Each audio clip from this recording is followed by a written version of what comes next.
ಪ್ರಿಯ ಪ್ರೇಕ್ಷಕ ಮಹಾಶಯರಿಗೆ ಎಲ್ಲರಿಗೂ ನನ್ನ ವಂದನೆಗಳು. ನಾನು ಇವತ್ತು ಒಂದು ಗಿಡಮೂಲಿಕೆ ತೋರಿಸ್ತೀನಿ. ಇದು ಏನಪ್ಪ ಅಂತಂದರೆ ನೆಲಗುಂಬಳ ಅಂತ ಕರೀತಾರೆ. ನೆಲಗುಂಬಳ ಅಂದರೆ ಕುಂಬಳ ಅಂದರೆ ಈ ಸೈಜ್ ಏನು ಬರೋದಿಲ್ಲ.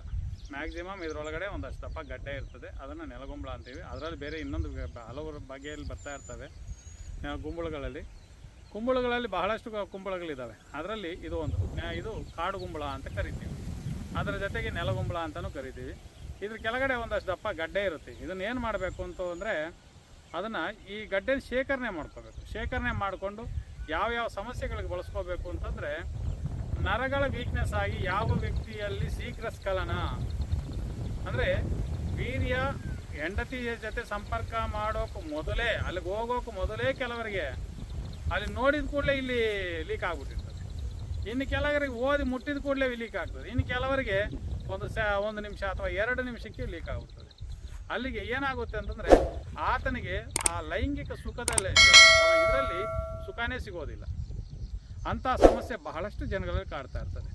ಇದಕ್ಕೆ ಬರ್ತಕ್ಕಂಥ ಕಾರಣ ಏನಪ್ಪ ಅಂತಂದರೆ, ನೋಡಿ, ನಾನು ಪ್ರತಿಯೊಂದು ವಿಡಿಯೋಗಳಲ್ಲೂ ಬಹಳಷ್ಟು ರೀತಿಯಲ್ಲಿ ಹೇಳ್ತಾ ಬರ್ತಾ ಇರ್ತೀನಿ. ಏನಪ್ಪ ಅಂತಂದರೆ, ಯಾವ ವ್ಯಕ್ತಿ ಹಸ್ತಪ್ರಯೋಗಗಳಿಗೆ ಅಂದರೆ ಕೈಯಾಗ ಒಡ್ಕೊಳ್ಳೋದಕ್ಕೆ ಯಾವ ವ್ಯಕ್ತಿ ಬಾನಿಸನಾಗಿರ್ತಾನೋ, ಅಂದರೆ ಆದ ಒಂದು ಮತ್ತಲ್ಲೇ ಆತನ ಜೀವನ ಕಳೀತಾ ಇರ್ತಾನೆ, ಯಾವ್ದಾದ್ರು ಮದುವೆಗೆ ಮೊದಲು, ಅಂಥ ವ್ಯಕ್ತಿಗಳಲ್ಲಿ ಬಹಳಷ್ಟು ಇದು ಕಾಡ್ತಾ ಇರ್ತದೆ.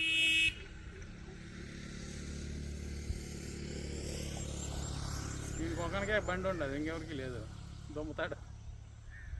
ಅಂಥ ವ್ಯಕ್ತಿಗಳು ಏನು ಮಾಡ್ತಾರೆ ಅಂತಂದರೆ, ಬಹಳಷ್ಟು ಜನಗಳಲ್ಲಿ ಈ ಒಂದು ನರಗಳ ವೀಕ್ನೆಸ್ ಅನ್ನೋದು ಕಾಡ್ತಾ ಇರ್ತದೆ. ಯಾವ ರೀತಿ ನೋಡಿ, ಅವರು ಲೈಂಗಿಕ ನಿಶಕ್ತಿ ಆಗಿರ್ತಾರೆ, ಹೆಂಡತಿಗೆ ಸರಿಯಾಗಿ ಸುಖ ಕೊಡೋಕ್ಕಾಗೋದಿಲ್ಲ. ಇನ್ನು ಕೆಲವರಿಗಂತೂ ವೀರ್ಯ ಧಾತು ನಷ್ಟ ಆಗಿ ಪ್ರತಿನಿತ್ಯ ಬೆಳಗ್ಗೆ ಸಾಯಂಕಾಲ, ಕೆಲವರಂತೂ ದಿನಕ್ಕೆ 3 ಸರಿ 5 ಸರಿ ಹಸ್ತಪ್ರಯೋಗ ಮಾಡ್ಕೊಂಡು ಇರೋದು ಪರಿಪೂರ್ಣವಾಗಿ ಅಂಗ ಸರಿಯಾಗಿ ಕೆಲಸ ಮಾಡದೇ ಬಿದ್ದೋಗೋ ಲೆವೆಲ್ಗೆ ಬಂದ್ಬಿಟ್ಟಿರ್ತದೆ. ಆದರೂ ಮನೆಯವರ ಬಲವಂತಕ್ಕಾಗಿ ಮದುವೆ ಆಗ್ಬಿಡ್ತಾರೆ. ಮದುವೆ ಆದಮೇಲೆ ತಿಂಗಳಿಗೋ 15 ದಿನಕ್ಕೋ ಸರಿಯಾಗಿ ಸುಖ ಕೊಡೋಕ್ಕಾಗದೆ, ಇವರು ಸುಖ ಪಡೋಕ್ಕಾಗದೆ ಏನು ಮಾಡ್ತಾರೆ ಅಂತಂದರೆ ನಮಗೆ ಫೋನ್ಗಳು ಮಾಡ್ತಾ ಇರ್ತಾರೆ. ಯಾಕಪ್ಪ, ಏನಪ್ಪ ಕಾರಣ ಅಂದರೆ, ಫಸ್ಟು ನೀವು ಹಸ್ತಪ್ರಯೋಗಗಳನ್ನು ಮಾಡಿಕೊಳ್ಳೋದನ್ನು ಬಿಟ್ಬಿಡಿ.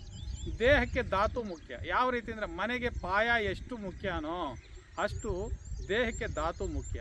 ಆ ಧಾತು ನಮ್ಮ ದೇಹದಲ್ಲಿ ಎಷ್ಟು ಶೇಖರಣೆ ಆಗಿ ಸ್ಟಾಕ್ ಇರುತ್ತೋ ಅಷ್ಟು ದೇಹ ದೃಢವಾಗಿರುತ್ತೆ, ಯಾವ ಕಾಯಿಲೆಗಳು ಬರೋದಿಲ್ಲ. ಮೂಲ ಈಗ ಗಾಡಿ ಅಂದಮೇಲೆ ಇಂಜನ್ ಆಯಿಲ್ ಇರಬೇಕು, ಅದೇ ರೀತಿ ಪೆಟ್ರೋಲ್ ಇರಬೇಕು, ಇವೆರಡಿದ್ರೂ ಗಾಡಿ ಓಡ್ತದೆ. ಅದೇ ರೀತಿ ದೇಹಕ್ಕೆ ಮೂಲ ಧಾತು ಶುಕ್ಲ ಕಣಗಳು. ಈ ಶುಕ್ಲ ಕಣಗಳು ವೀರ್ಯ ಔಟ್ ಆಗ್ತಾ ಹೋಗ್ತಾ ಇದ್ದರೆ ಬಾಡಿ ವೀಕ್ ಆಗ್ತಾ ಇರ್ತದೆ. ಅದೇ ನೀವು ವೀರ್ಯನ ಸ್ಟಾಕ್ ಮಾಡ್ಕೊಂಡು ಬರ್ತಾ ಇದ್ರಿ ಅನ್ಕೊಳ್ಳಿ, ಕಂಪಲ್ಸರಿ ಆ ಒಂದು ದೇಹ ಪ್ರಕೃತಿನೂ ಚೇಂಜ್ ಆಗುತ್ತೆ, ದೃಢತ್ವ ಇರುತ್ತೆ, ತಾಕತ್ತಿರುತ್ತೆ. ಪ್ರತಿಯೊಂದರಲ್ಲೂ ನಮಗೆ ನಿರುತ್ಸಾಹ ಅನ್ನೋದು ಇಲ್ಲದೆ ಉತ್ಸಾಹ ಇರ್ತದೆ. ಅಂಥ ಸಮಸ್ಯೆ ಇರ್ತಕ್ಕಂಥವ್ರು ಯಾರಾದರೂ ಇದ್ದರೆ, ಇನ್ನು ಕೆಲವರಿಗೆ ಧಾತು ನಷ್ಟ ಆಗಿ ಮಕ್ಕಳೇ ಆಗೋದಿಲ್ಲ, 0% ಇರ್ತದೆ ವೀರ್ಯಕಣಗಳು. ಇನ್ನು ಕೆಲವರಿಗೆ 10%, 20%, 30%. ಈಗ ನೀವು 50% ಇತ್ತು ಅಂದ್ಕೊಳ್ಳಿ ನಾರ್ಮಲ್ಲು ಅಂತ ಡಾಕ್ಟ್ರ್ ಹೇಳ್ತಾರೆ, ಮಕ್ಕಳಾಗೋದಿರಲ್ಲ. ಆಸ್ಪತ್ರೆಗಳು ತಿರುಗಿದ್ದೆ, ಆದರೂ ಮಕ್ಕಳಾಗೋದಿಲ್ಲ. ಅಲ್ಲಿ ಕೇಳಿದಾಗ ನಾರ್ಮಲ್ ಇದೆ ರೀ ಅಂತಾರೆ. ನಾರ್ಮಲ್ ಎಷ್ಟಪ್ಪ ಅಂತಂದ್ರೆ 50ರಿಂದ 60% ನಾರ್ಮಲ್ಲು ಅಂತಾರೆ. 50% ಒಳಗಡೆಗಿದ್ರೆ ಮಕ್ಕಳಾಗೋದಿಲ್ಲ. ಅದಕ್ಕೆ ಮೇಲುಗಡೆ ಸ್ವಲ್ಪ ಇದ್ದರೆ ಆ ಮಕ್ಕಳಲ್ಲೂ ಬಲ ಇರೋದಿಲ್ಲ.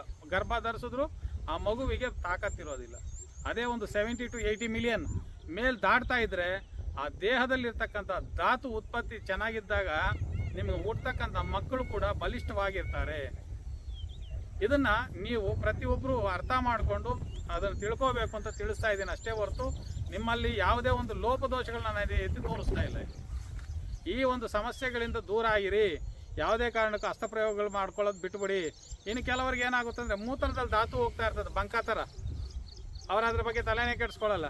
ಡಾಕ್ಟ್ರ್ ಹತ್ರ ಹೋಗಿ ಹೇಳಿದ್ರೆ ಎಲ್ಲಿ ಹಿಂಜರಿಕೆ, ಒಂಥರ ನಾಚಿಕೆ ಪಡ್ತಾರೆ. ಇನ್ನು ಕೆಲವರಿಗೆ ಸ್ವಪ್ನ ಸ್ಖಲನ ಅಂತಿದೆ. ರಾತ್ರಿ ಹೊತ್ತು ನಿದ್ದೆ ಮಾಡಿದ ಮೇಲೆ ಸ್ವಪ್ನ ಸ್ಖಲನ ಆಗ್ತದೆ. ಮೊಬೈಲನ್ನು ನೋಡ್ತಾ ಇರ್ತಾರೆ, ಹಗಲೆಲ್ಲ ಮೊಬೈಲ್ಗಳು ನೋಡಿರ್ತಾರೆ, ಯಾವುದೋ ಸೆಕ್ಸುವಲ್ ವೀಡಿಯೋಸ್ ಅವು ಇವು ನೋಡಿರ್ತಾರೆ. ರಾತ್ರಿ ಅದೇ ಕನ್ಸಲ್ಲಿ ಬರ್ತದೆ, ಇಲ್ಲಿ ವೀರ್ಯ ಔಟ್ ಆಗ್ತಾ ಇರ್ತದೆ. ಇದು ಕೆಲವರಿಗೆ ಇರ್ತದೆ. ಇಂಥ ಸಮಸ್ಯೆಗಳು ಯಾರಿಗಾದರೂ ಇದ್ದರೆ ನೀವು ಅದರಿಂದ ಸ್ವಲ್ಪ ದೂರ ಇರಬೇಕು ಅಂದರೆ ಫಸ್ಟ್ ಸ್ಟಾರ್ಟಿಂಗ್ ಸ್ಟೇಜಲ್ಲೇ ಪ್ರತಿಯೊಂದನ್ನು ನೀವು ಸರಿ ಮಾಡ್ಕೋಬೋದು.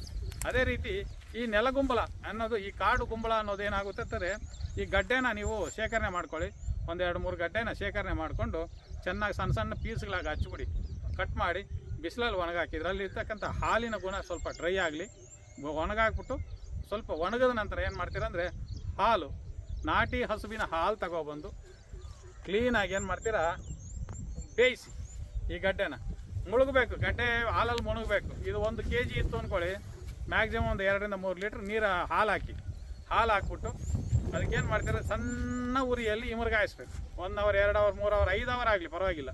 ಸಣ್ಣ ಉರಿಯಲ್ಲಿ ಇಮರ್ಗಾಯಿಸಿದಾಗ ಅದರಲ್ಲಿರ್ತಕ್ಕಂಥ ತಾಕತ್ತು, ಹಾಲಿನಲ್ಲಿರ್ತಕ್ಕಂಥ ತಾಕತ್ತು ಇದಕ್ಕೆ ಬರುತ್ತೆ, ಇದರಲ್ಲಿರ್ತಕ್ಕಂಥ ವಿಷಗುಣಗಳು ಆಚೆ ಹೋಗುತ್ತೆ.